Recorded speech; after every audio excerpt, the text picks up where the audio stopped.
All right, so welcome to part two of our chat with Nick. In part one, we talked about Nick's journey from being a young boy growing up in New Zealand and loving the mountains through his diagnosis with MS and thinking that dream was gone up until last year, where he did some amazing hikes through the Himalayas. In part two of the video, we want to talk about what's happening now for Nick and what's coming next, because I think it's fair to say that while Nick's achieved some very personal goals and achieved what he wants to achieve, he wants to share that now with other people in similar circumstances. So I guess one of the things that's happening at the moment, Nick, and something that I've dragged you away from, is that you're writing a book at the moment. Yes, which is kind of like a whole new mountain in itself. It's a bit intimidating at the moment. It's still early days. And just working on the outline and stuff. But so writing a book, and I think hopefully the goal is that to come off the press in August, or the end of August, beginning of September. So it's got a bit of a tight deadline, which is probably good. But yeah, and that's going to be about sharing your journey so far. Absolutely. So it will start. Start when I first started having problems. As an 18-year-old, and then it will sort of cover the decline, and then my diagnosis with MS, and then sort of my recovery, and then between all of that, it will talk about my recent trip to India and Nepal.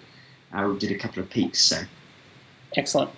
Will there be some photos that we can all look at and admire in the book? Yes, I think there'll definitely be some photos. Hopefully, it looks like it might be a full color book. So there'll be photos throughout, but definitely at least a slice of photos in the middle there. So excellent. Yeah, look forward to it. And so I guess the other thing that in terms of obviously sharing stories is something that we always talk about on MS Translators being really an important part of helping people through. But yes, as well as that, you've been involved in setting up a scholarship in New Zealand. Yeah, so at this point, it's we're sort of partnering with Multiple Sclerosis New Zealand, and so I realised that. So for me, my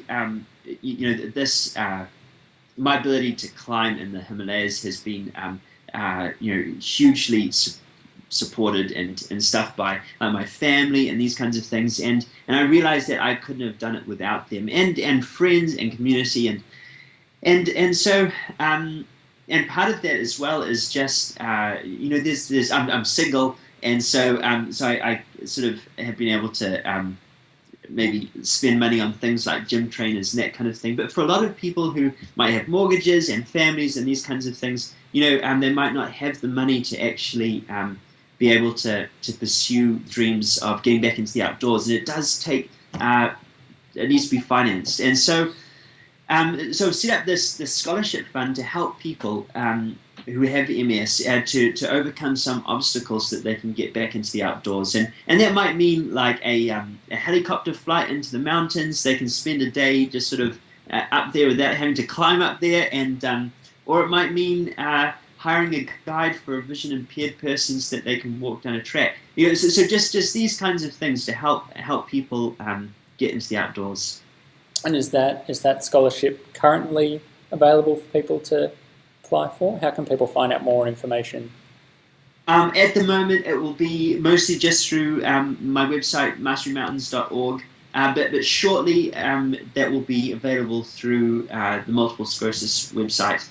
I think now that everyone's getting back to their offices, we can continue that process. But yes, but hopefully soon it should be available. Excellent. And I guess building on that, and one of the first things that we talked about when we first started chatting is that you want to be involved in really sharing this experience with others as well. Absolutely. And I think, so when I was first diagnosed with MS, I thought it was just a death sentence. I thought that my life was over, that I might as well just roll up and die. And I suppose, I felt the pain of the isolation from the outdoors in particular. Particularly not just a physical isolation from the outdoors, but also like a social isolation as well. You couldn't do stuff with your friends. do cool stuff and this kind of thing. And so one of the things which I really want to try and do is help build a community of people with MS who are interested in the outdoors, and for it to be like a really positive community where we come together and we talk about what we're doing to get out there and help each other get out there, and because community is really important, and I think particularly one of the biggest parts that community can play, I think, is changing that mindset where MS is all doom and gloom. And yes, it means changes, and that's kind of inevitable, but it doesn't necessarily have to mean doom and gloom. And that's one thing which I really hope that through community we might be able to change. Yeah, definitely. And I mean, so this is currently in the planning phases, obviously. That's but right. I mean, we're hoping to work with you a little bit in terms of getting this organised, but we're hoping potentially in 2016, Yes. possibly at some point, that there may be an opportunity for a small group of people with MS to get together and do a small hike or a small tramp in New Zealand. That's right. So I know a number of people who are have MS, and particularly, so I'm 31, particularly people in that sort of like 25 or I think the youngest person I've spoken to is about 23, but through to about 35, that kind of, or older, that kind of age bracket where there just isn't much, community, I suppose, for that age group, and just to have like a really fun time, and for it to be a positive time and not a negative time in any way. Yeah, definitely. I mean, an opportunity for everyone to get together and share their experiences, but share those experiences in a pretty amazing setting as well. Yeah, absolutely. Yeah.